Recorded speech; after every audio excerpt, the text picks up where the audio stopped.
Can I get a raise of hands who has ever procrastinated? Woo! I can agree with that one.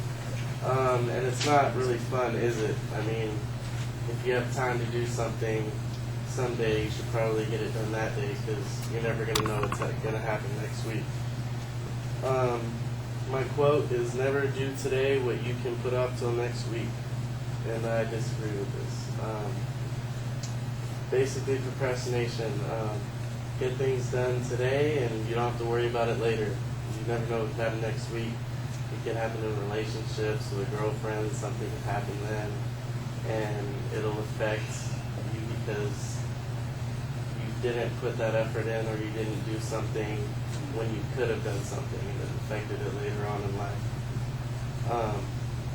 Also, I think the quote goes along with, you should live each day like it's your last, because if you live each day like it's your last, then there's not really any room to procrastinate.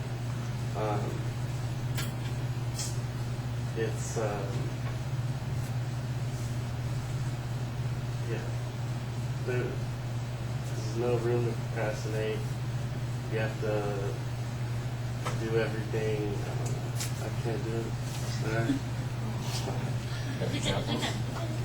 No, I don't have examples of times you procrastinated.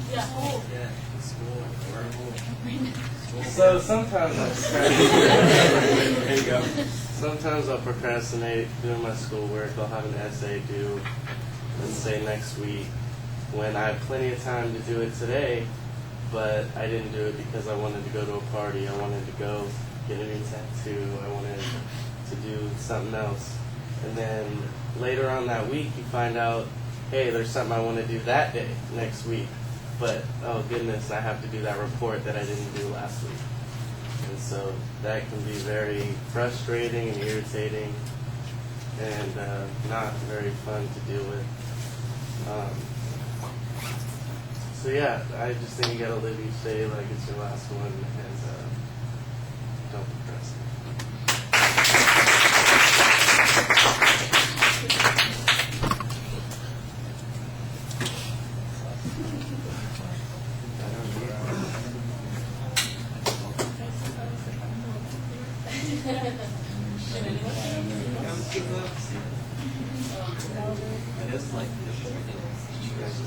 Awesome every time. Yeah. No, because it was so perfect. Because it was just like, it was so confident. It was just failing. It was just like, I can't do this. Yeah, that's fine. If I was here, would I want to see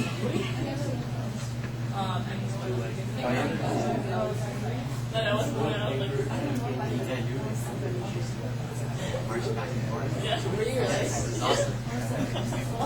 Right, that's what I do. Then like people keep telling me don't move, so then I don't move, and it's even worse than even So I was but I didn't move like, like broadly, like he said it and then I was like you're moving too much. Yeah, and then the other thing is I don't move, I start like moving my legs a lot, so do this, and then I look like a freaking river dancer.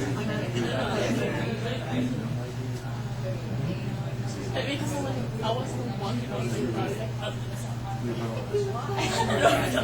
was more like jumping.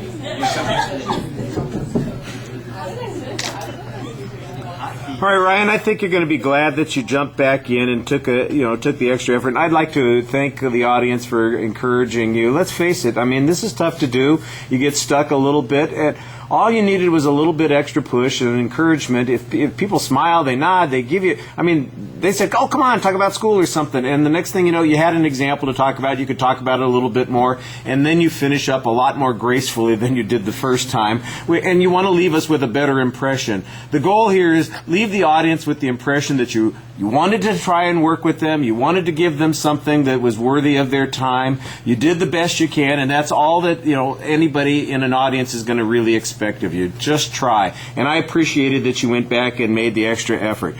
One of the things that I think might have helped you a little bit more is if you had that structure in your head ahead of time and you knew okay, I'm going to use a school example, I'm going to use a work example, I'm going to talk about something with my boyfriend or girlfriend, I don't, whatever the relationship is that you got, I don't know, that kind of thing. You just say, let me talk about that school example. I wish I had gotten that paper done before the Thanksgiving holiday because I'd have digested my turkey so much more comfortably knowing it was out of the way rather than having to think about it all day long on that day. Thinking, geez, I got to get to that paper. And I couldn't enjoy my dessert at all because I had that hanging over my head. And at work, I had this project that I knew I was going to end up having to put in overtime on. The boss was going to yell at me about because, if you've got a structure, you kind of know where you're going. You can fill it in when you get there, but if you don't have that structure, then you kind of flail around a little bit, and that's kind of what happened to you.